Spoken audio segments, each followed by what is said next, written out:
Welcome to Spirits Podcast, episode 65, Inanna. I can tell that you really like the new mics because you just spoke very sexily into the new microphones. Oh my god, did I really? Yeah. I didn't intend to. Episode 65, Inanna. I'm like, Fame has changed us. Yeah. And now I use my broadcaster voice. Your broadcaster voice. It's clearly. very RP, darling. No, I've been listening to a lot of The Crown.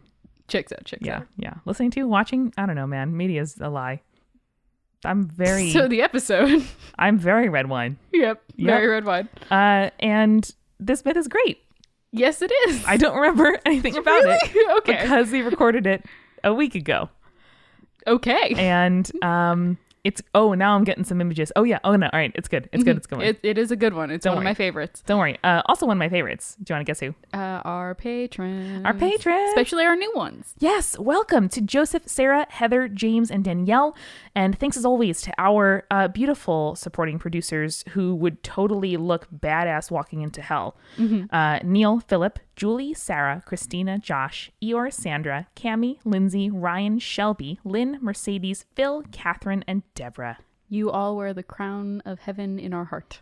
And to our legend level patrons. Scepter of the sky. Scepters of the sky for us and our hearts. Mm-hmm. Leanne, Ashley, Cassie, Ashley Marie, Bridge, and Shannon. Welcome. Woo!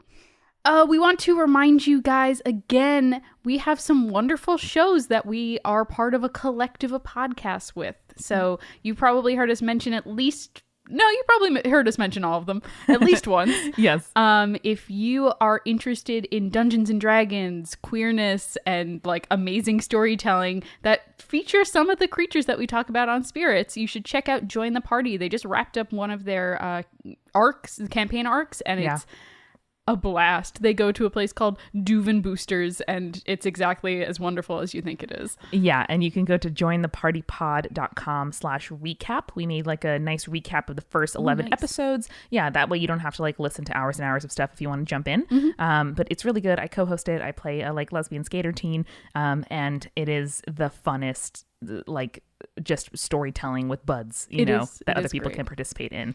And Julia, you this week are also guest starring on another multitude show, Potterless. Potterless is the story of Mike Schubert, who is a 25-year-old man who is reading the Harry Potter books for the first time. And it's listen, precious. as Will Williams said today on Twitter, if you love Harry Potter and also joy, you should listen to Potterless. I know. Whether you have read Harry Potter, you haven't read Harry Potter, you watched the movies once, you never watched them at all, whatever. Like every single person who has any kind of relationship to Harry Potter, including none, can enjoy the show. It's wonderful. Mike does an excellent job recapping all of the chapters. So even if you haven't picked up the books in a while, or you've never picked up the books at all, you know exactly what's going on. Yeah. And finally, we have a show called Way Station. Me and Julia and editor Eric, who is now safely back home after his ghost napping. Thank God. We watch a different episode of the like queer Canadian supernatural-esque like Monster of the Week style TV show Lost Girl, which is on Netflix to binge. Mm-hmm. We watch an episode every 2 weeks and we talk about it, and Julia gives us Mythology Corner. We critique some wigs. There's a lot of wigs. There's a lot of threesome related discussion in last week's episode, and it is super, super fun and we love it a lot. That's called Way Station. It is great. Check it out. We got links in those descriptions, yo. If you want to drink along with this episode or just are wondering what we're drinking, we were drinking some really nice pomegranate martinis, which if you are a $4 patron, it'll arrive in your email at whenever the episode drops. So you can make a drink and listen along. You don't have to do it at 6 a.m. when we drop the episode. I mean, you don't, but you can. It's 5 o'clock somewhere. We're not going to tell you what to do. Your mom's plaque says in her kitchen. Yes, it does. And we recommend that you drink along if you're so inclined. Pomegranates in them are amazing. Just like cut it open, put it in a bowl of water, get all the seeds out. Ugh. I can't believe you just put my mom on blast. I mean, I think it's a motto to live by. Okay, yeah. That's a Jimmy Buffett motto. We can live by it. It's fine. Anyway, thank you all very much for listening. Thank you for talking to us on Twitter. We love it. Thank you for talking to us in our Facebook group. So much fun to share your urban legends, to share your articles, to share your art for Art Meme Friday. And we love you so much. We do. Are Jimmy Buffett and Warren Buffett related? No. Okay. I don't think so. Illuminati confirmed. Enjoy Spirits Podcast, episode 65, Inanna. We're such nerds. That's what they come for, Jules. I've Amanda, you know the saying, right? All's fair in love and war. I do. Yes. I don't even know who said that. Is that a Shakespeare quote? It is Shakespeare. Okay. What play is it from? I think Troilus and Cressida, but I could be wrong. Okay. Or Julius Caesar. I don't know. I don't know either. It feels almost like what's the, you're going to Google it right now. What's the one where it's a war one also in Rome? Coriolanus. Coriolanus. Yeah, that seems right. I don't think it is right, but it seems right. The second, I typed all's F, and then the first one was all's fair in middle school. I don't know what that is. That's probably a middle schooler book. That's what I'm gonna guess. Oh, you know, it's probably that like shitty like Diary of a Wimpy Kid kind of thing. Oh no! Oh. Hold on. This is a great segue we've made within 2 minutes of us starting. And I was just gonna brag about how we only had 90 seconds of pre-em episode banter for Eric to cut, but that's not true. Nope. Nope. Interesting. What is it? It comes from Don Quixote. Really? Not Shakespeare. Wouldn't have guessed that. Would not have guessed. I would have gotten that wrong in HQ. Yeah. Mm-hmm. So much for English and history major. Am I right? Well, off to a great start. Doing great. Super punchy. Let's do this. Amanda, I'm curious as to how often you realize that those things surprisingly cross over together in ancient Sumerian mythology. That I don't know. I mean, proverb-wise, you know, we talk about wars of the heart. We talk about fighting for affection. We talk about heartbreak, you know, and all of these kind of conquering terminologies. So it makes sense that they're tied together, but I don't know very much at all about ancient Sumerian mythology. That's great, because I'm going to tell you about it today. I bet in about 45 minutes I'm going to know a lot more. You will indeed. I hope so. So love and war cross over quite a bit for one goddess in particular, and that is the goddess Inanna. Ooh, I like her name. Yeah, she's very great. Close to Inara, who is a rogue assassin that I play and join the party. Plug. Just saying. Yeah, She's no, also it's great. She's very big adorable. into fighting and very big into love. She is indeed. Fair warning in advance, Inanna predated a lot of different cultures, and you might notice some influences that she had on various goddesses that existed before her. For example, the Assyrian goddess Ishtar, the Phoenician Astarte, Aphrodite from Greek mythology, and therefore Venus from Roman. So these are goddesses that Inanna inspired. Yes, because she predated them. Yeah, cool. And we know how much we love synchronization. Oh, we super do. So right off the bat, we know that Inanna is the Sumerian goddess of love, sensuality, fertility, procreation, and of course, war. You had me till the war. Yep. Come on. I know. I'm We're just saying. okay. I'm surprised. Yes. And I'm curious. And I am here with and you. I'm here for it. In many stories, she is the daughter of Enki, who is the god of wisdom, fresh water, magic, and a bunch of other stuff, depending on the source or time period. Sounds like Prospero. Kinda. Yeah. Since we're on that Shakespeare grind. I mean, apparently the false Shakespeare grind. The which, false Shakespeare whatever. grind. That's okay. That's a good band name. The false Shakespeare grind. I know. Because, like, if you just say with enough authority, like, oh, that comes from Shakespeare, who's going to say no? I mean, no one. I guess a Don Quixote scholar. Also, you can't remember all of the lines from Shakespeare. There's so many plays and so many lines. Yeah, he originated so much more than we actually know. And like a bunch of words and stuff. Anyway, we're getting off track again. So other myths say that Inanna is the daughter of Nanna, who is the god of the moon and wisdom. Personally, I say why not both? Let her have her wisdom dads. Yeah, obviously. Yeah. She is said to be the twin sister of the sun god Utu or Shamash, but we're going to focus on Inanna for the most part in this episode. All right. You know what we don't talk about enough, Amanda? The importance of intersectional feminism in modern policy. I mean, we do talk about that quite a bit on the show. We do talk about that a lot. For- we don't for- talk a lot about the superiority of Belgian beers. That is a hot take. We don't talk a lot about the dismissal that we face when going into cocktail bars and ordering bourbon or like really like juniper-y gin drinks, and bartenders are like, "Are you sure?" And we're like, "Try me, motherfucker." Try me, motherfucker. What do we talk about? That's a good question. Why the gods and goddesses we talk about in our episodes have such a prominent place in their society. Huh, that's true. Like why they made the cultural selection to become really important. Right, exactly. Huh. So there are so many gods and goddesses. Why do some only exist in a few stories and then others really, really dominate the storytelling? Yeah, I guess I really just take it for given, you know, that there's going to be love god, war god, peace god, wisdom god, and I don't think about why those are the gods that end up representing those things. Right.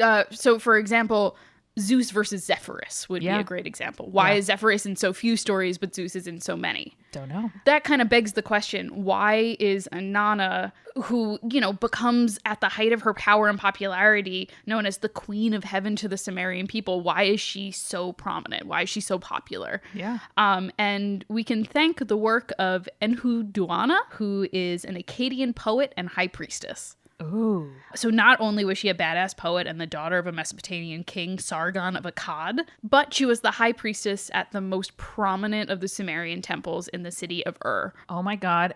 All of these names are just knocking it out of the park. Yeah. These are like, I wanted a graphic novel series about every single one of the characters we met so far. Mm-hmm. And also, is there any bad high priestess? Like, are there any high priestesses who are not fucking badass? Oh, okay. So this is going to put me on a whole other tangent. But it's really interesting whenever you have sort of like an evil high priestess character, it's always like a very sexualized woman. Oh, for sure. All the time. Yeah, like sex, power, evilness kind of all wrapped up together. Right. So, and this is like a media thing, but it always implies that because this woman is so sexual, that's how she came into power. Yeah. And also she can't be powerful without also being sexually aware. Alert. That's some bullshit. And I'm not a fan. Mm-hmm. But we're going to talk about fucking this one because it's amazing. Okay. So she becomes insanely important because she's given the responsibility of melding the Sumerian gods with the Akkadian ones after the two kingdoms are united. So she's in charge of creating stability for the empire based on these two religions coming together. No pressure. So Enheduanna combines Inanna with Ishtar and is also this badass because she uses poetry, psalms, and prayer to solidify the worship of the goddess. Oh my God. Yeah. I don't know. I can't think of a thing that's harder than changing the way and whom, people value. Like saying this thing that you're used to turning to support for, you might have to turn to a different version of that thing or a whole different one altogether. And the ways in which you're used to getting support and solidarity, and peace, we're now going to change. And that is crazy. Also, we're talking about this revolutionary idea that, hey, in order to worship this goddess who is associated with like sensuality and fertility and also war, we're going to sing songs. We're going to tell poetry about her and like sing her praises literally to the heavens. And that's how she becomes so cemented in the society. Yeah, right. People remember psalms. They remember song. They remember poems. Right. And it's like, it's a very unifying thing. Yeah. And as someone who's, studied poetry in college, I'm sure you can talk about sort of the universal experience of poetry and song in storytelling. You know what I mean? And also as an instructional device. I was a research assistant in college for a professor who focused on recitation, like reading poetry out loud as a pedagogical tool. So as a way for kids, especially she focused in Britain. That's where she grew up. Mm-hmm. And so in the UK, really until very recently, memorizing and reciting poetry was like a thing that everybody did. And everyone's parents knew like Rime of the Ancient Mariner, and like various poems. And not only is it like a nation building thing where, like we know the Pledge of Allegiance and we know the state song and whatever, it was just like body of work that everybody was expected to know. And then later in life to be able just to reference, like in the way that we can sling Shakespeare quotes at each other. Or in the way that you can rap the Raven. I can. Link in the description. Yeah, link in the description. But anyway, her research is so interesting. She actually wrote a book about this, which I'll put in the description as well. Yes, please. There's something about the like sing-songy nature of things that are set to meter, things that rhyme, especially where it's just like it's trance making. And it allows you to cram more stuff into your head than you could if you were just memorizing facts or prose. Yeah, it's so cool. It's one of my favorite like aspects of religious history. Yeah. Is the idea of how gods and goddesses were worshipped. And this is such a revolutionary thing at the time. It's really cool. Yeah. And now it's like, as the rise of free verse and like modernism and stuff like made poems less kind of traditional structured rhymey, that kind of fell out of favor slowly over the 20th century. But I'd be really curious too, like we hear people quote Bible verses all the time and it's always like, a certain number of words, like you can't memorize like a 100-word Bible passage as easily. So I'd be really curious to see if listeners know of any like textual like linguistic analysis of certain versions of the Bible and how the sentences are chopped up. Like I would posit probably that the sentences are likely shorter than average so that it can be more like give little units of it for people to remember, and like the quotable portions I bet are like have a very narrow like statistical average length. Like I bet they're all kind of very similar. Yeah, especially New Testament stuff, I would imagine. I don't know. Get at us, biblical folks. So because of Enheduanna, we get some really great stories about Inanna from many ancient Mesopotamian myths. Yeah, and talk about reasons why we remember her. You know, if they're freaking committed to poetry and song, that's a great way to remember. Yeah, it's so freaking cool. So the first we're going to tell is the story of Inanna and the Hulupu tree. Ooh. Which is adorable. I just like the name Hulupu. I love all the names, Julia. 11 out of 10 on the names. Yeah, they're really good. I'm at like we rate doggos level on these names. 10 out of 10 would pet. Yeah, 13 out of 10 poor boy so pure.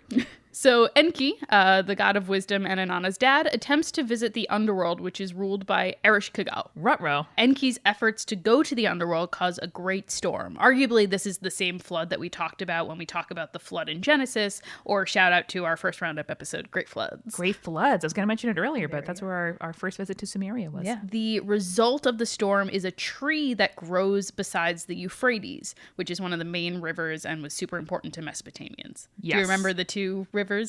The Tigris and the Euphrates. Yeah, baby. I'm proud of you. You remember your your world history stuff. Yes, world history, AP World. Shout out to our very hot 8th grade world history teacher.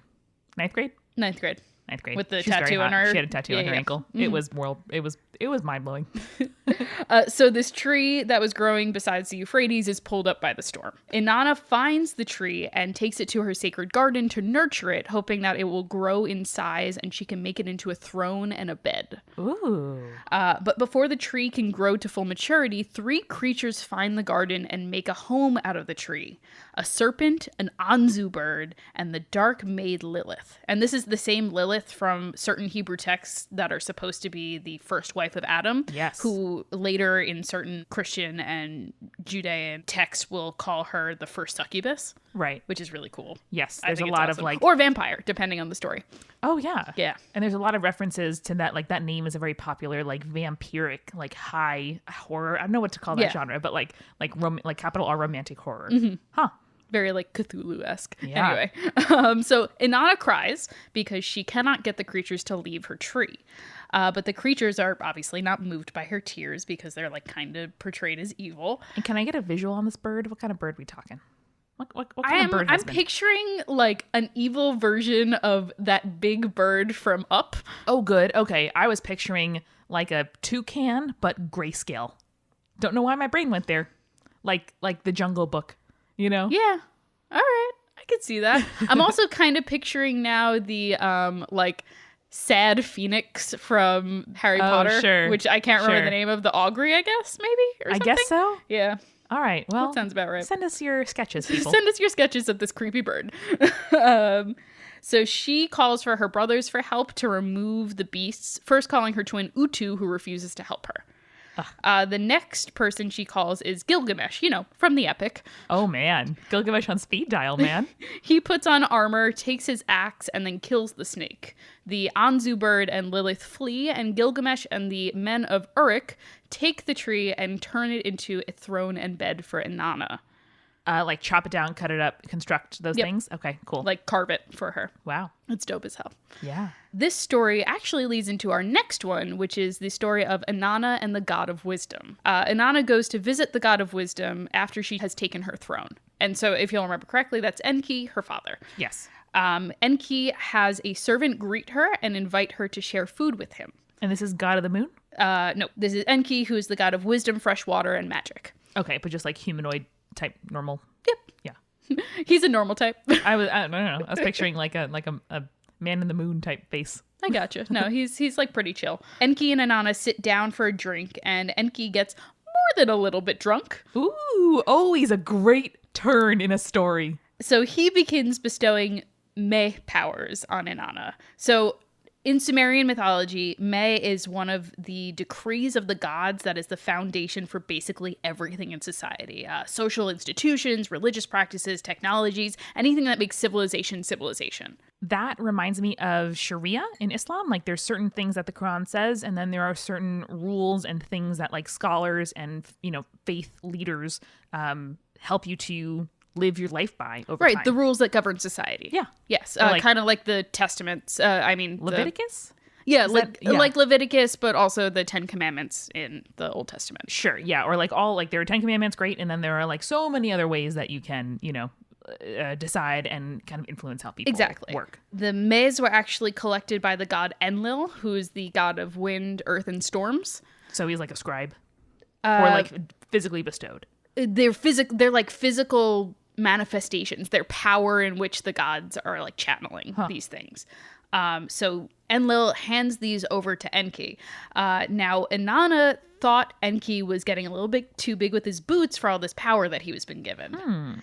So Inanna begins complaining to her father that she's been given the short end of the stick when it comes to her divine spheres of influence. At this point, she is the goddess of sexuality and womanhood and nothing else. I mean, I can see how that would be like frowned upon and like shoved into a corner. Yes. So Enki starts giving her the mess, bestowing her with more power. And she's like just accepting these set of gifts until Enki has given her all of the powers. Oh my gosh, because he just like got drunk and was like, I love you, daughter. You want societal structure? Sure. Agriculture? Yeah, you just have it. Take it. When Enki finally sobers up, however, Inanna has left and has taken all of the men with her. Amazing. She has sailed back to her garden at this point, accompanied by Ninshubur, who is the messenger goddess and her second in command. Which I love it. Great. I love her. I'm just picturing them at like the prow of a ship, just like standing there with the first mate behind her. Oh. Yep. So Enki sends servants after her to try to retrieve the meh, but Ninshubur is able to fight them all off. The two return to her garden in Uruk, and she makes it known that she will bestow the powers of the meh to the mortals that live in the city. So she becomes the benefactress of all mankind by giving them the tools that they need in order to create a civilization. Is she like the divine source of self-rule? Yeah. Wow. Yeah. That is incredible. Yeah, so Enki, understanding that she wasn't going to use all the powers for herself, allows the humans to receive the gifts and calls off his servant from hunting her down. That is so much more profound than like Prometheus. Who's Prometheus. The fire? You got it. Yeah. Oh, all right. Hey, I'm proud of you. That's Thank good. You. But like, okay, it's like fire. Great. Thank you. I'm glad for like this foundational tool of society. But for someone else to be like, hey, you have the actual divine right to govern this stuff for yourself. Yeah. Like that gets at my like democratic bleeding heart, I know. I understand. It's real good. So good. Now, at this point, Inanna is considered a young goddess, so a story about her courtship and marriage is not uncommon. I thought you were going to say, so she dropped her first EP. She did. Goddess. She dropped her first EP. So Utu, the sun god, and her brother, as we talked about before, helps to prepare Inanna for marriage and selecting a mate by assisting her in weaving her bridal sheet. Cool. Yeah. Utu also suggests that his sister take Dumuzi as her mate. Inanna has it set in her mind that she wants to marry a farmer, which, like, girl, same. Oh my God, I know. But Dumuzi is a shepherd, and she kind of balks at the suggestion that they would make a good match. Are we going to sing the entirety of The Farmer and the Cowman, or no? Yes, we are. One man likes to cow push a with plow. ease. The other farmer likes steals to his butter and cow. cheese. We just did different lines into the mic at the same time. Yes, one man likes to push a plow, the other likes to chase a cow, but that's no reason why they can't be friends. God, I love that song. Okay, but let's talk about this for a second, because apparently this has something to do with the fact that the Sumerians would argue about land usage. So they would argue, should the land be used by farmers to plant their crops, or should it be used by shepherds to that allow their herds to range over the land? AKA the background plot of Oklahoma. Yes. Which also the plot of Oklahoma is, can we be a state now? Yeah, the plot of Oklahoma is like everything's uncertain, like relationships and statehood and like industry. Listen, let's sing. Territory folks should stick together. Territory folks should all be pals. Cowboys dance with the farmers' daughters. Farmers dance with the ranchers' gals. Okay, we're good. Are you okay? I feel like I could run a marathon right now. Still, Utu insisted that the two of them should meet, and it does not go well at first. Oh, no. They basically go like full much ado about nothing. Bring it back to Shakespeare again. Love it. They hated each other, they fought, and then they got into each other, and then they get it on. So the classic tales all this time. The sex is so good between them, in fact, that the land became more fruitful as a result of their union. Oh my God. Yeah. This is the best thing I've ever heard. This also like becomes a thing where the kings of Uruk would establish their legitimacy through a sacred marriage ceremony where the kings would play the role of Dumuzi and then would have sex with the high priestess of Inanna. I mean, I get it. Yeah. Yeah. One of the, kind of duties of the ruler is to make sure that people can make a living and be fed and stay healthy and that the land is fertile. And so I completely get how they would want to like have all things aligned when they start their rule. Right. And we also saw that with the Mermaid Queen. We were did. talking about the Javanese Mermaid Queen. We did. All of the lines of kings have this like spiritual and also like vaguely romantic relationship with this goddess. Yeah, and also kind of the source of power of the grandfather of our Korean rice king. Yeah. Oh, I like that. my dragon king. My good dragon king. I know. We like him. Do you want to go sing some musicals and refill our wine? Let's do it. All right, Amanda, now that we have our wine again. We do. I sang. I'm all right.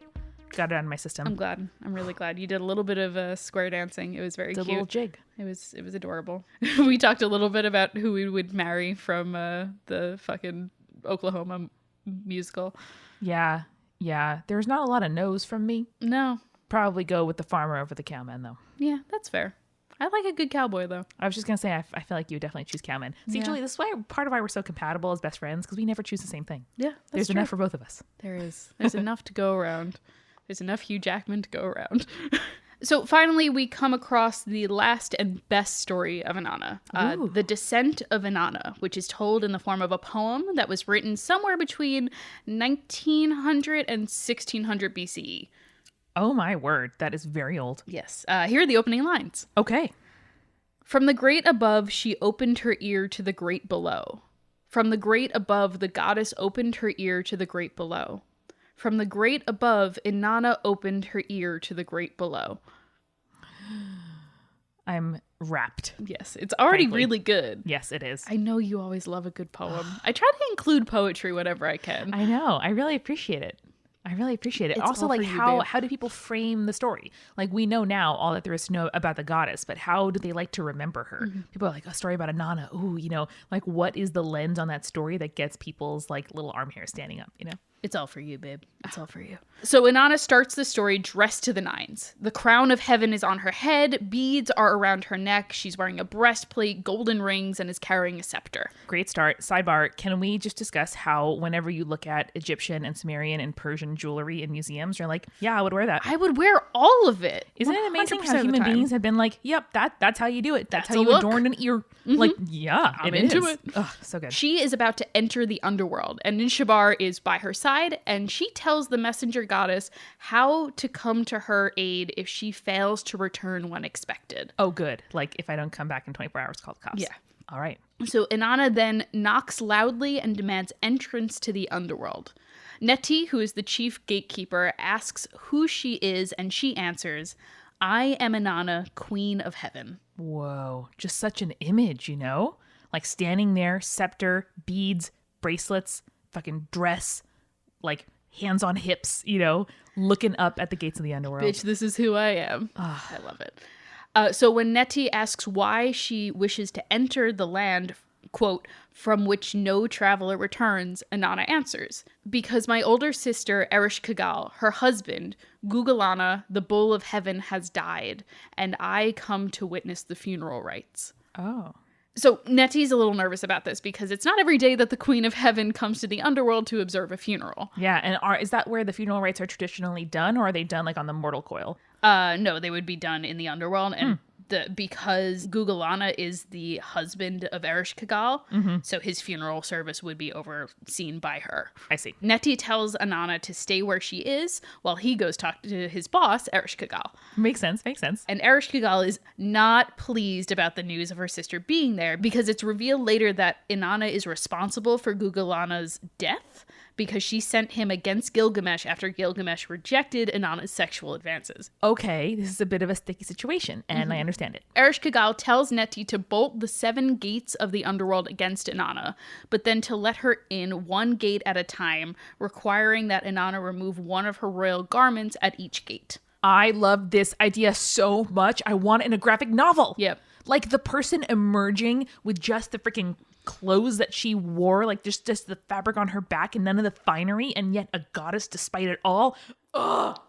So Inanna does what is asked of her, but demands an answer as to why she is to suffer the indignity as she strips off her clothing. Sure. Nettie responds, "Quiet, Inanna. The ways of the underworld are perfect. They may not be questioned." Ooh.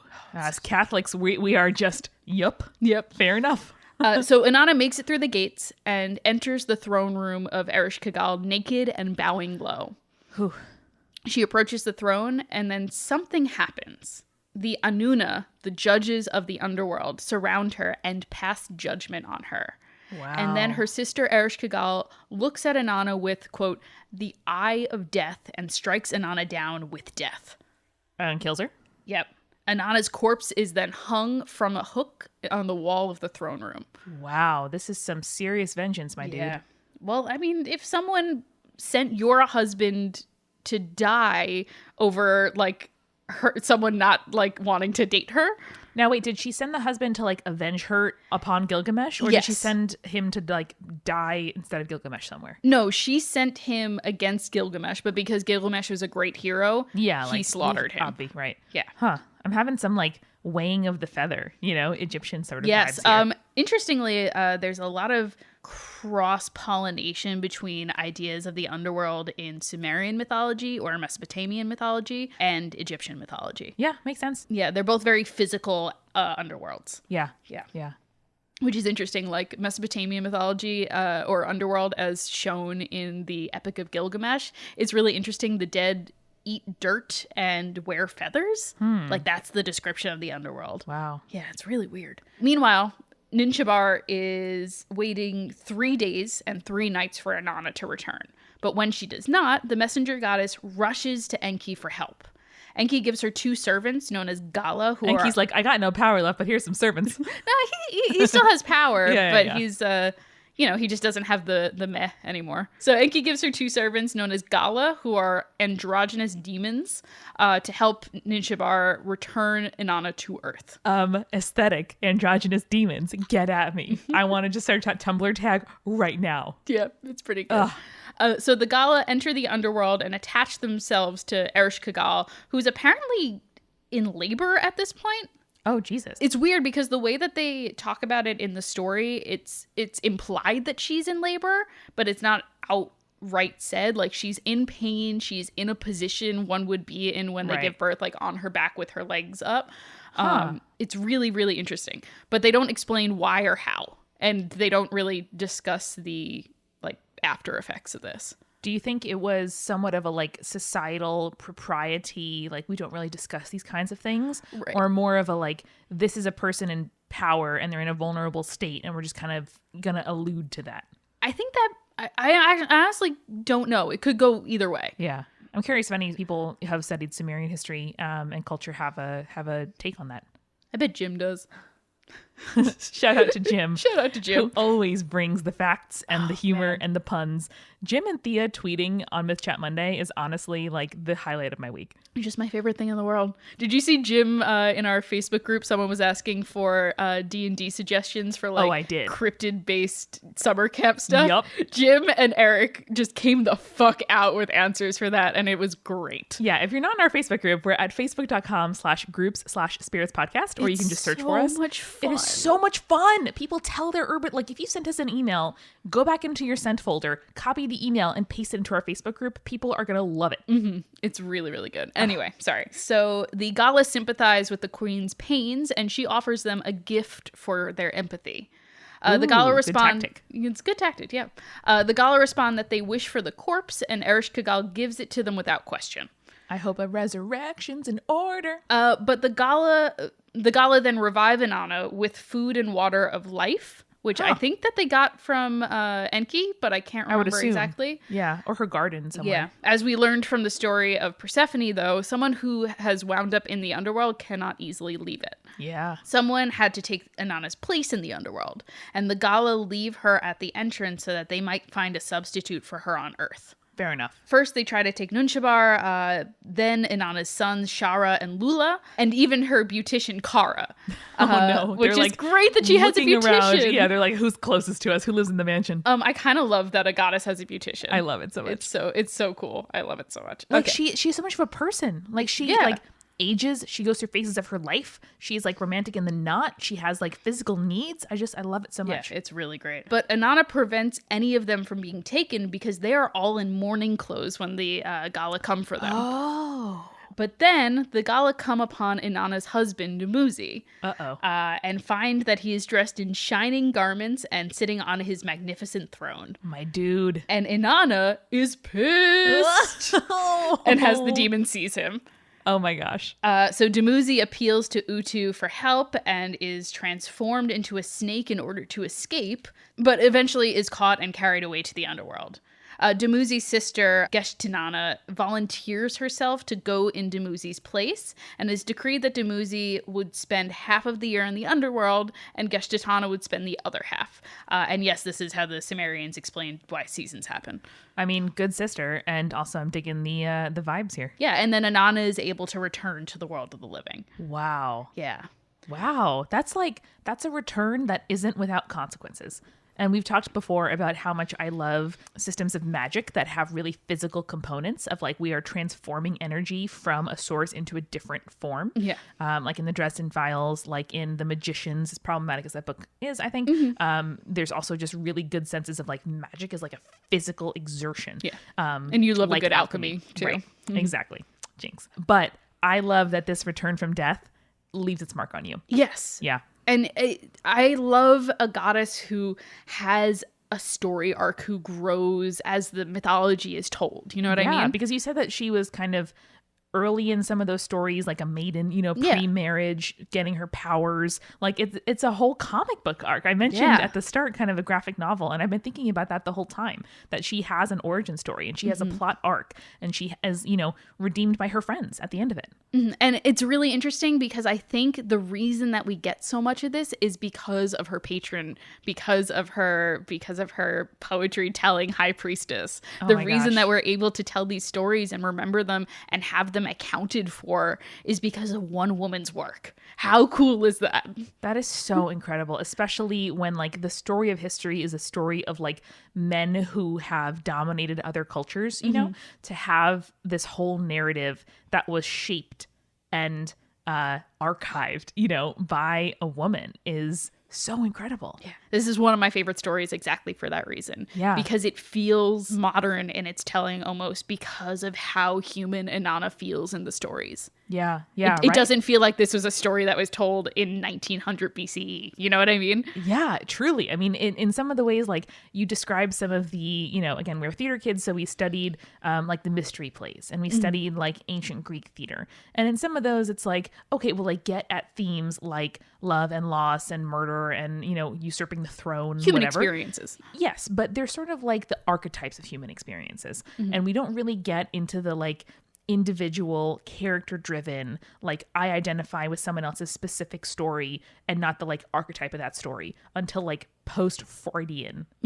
kind of texts in the 19th and 20th centuries. And so to see something that is so old and also so like an individual experience, like she isn't like the ideal of beauty, right? Or the ideal of strength, or has the ideal marriage. Like she didn't want her spouse. They like had an argument, they had a time, they like had certain chemistry and not other kinds of chemistry. And, they have ups and downs. And like, that is so much more relatable than a kind of platonic, idyllic, shape or outline of a thing. Yeah, no, I love this story for all of its faults. And, you don't get a story where the god feels so human very often. And it's wonderful. And I'm just so glad to be able to tell it to you, Amanda, and to tell it to our listeners. I know. And thank you for choosing a story with poetry in it for me. Always. I love the images. I love all the clothing. I love that she had a staff beautician. Incredible. It's great. So good. Man, Sumeria. Really underappreciated in our historical education, at least. Well, I'm glad we were able to tell it. Don't get stuck in the underworld. Think when you go on a date with somebody, this is a farmer or a cowman. And stay creepy. And stay cool.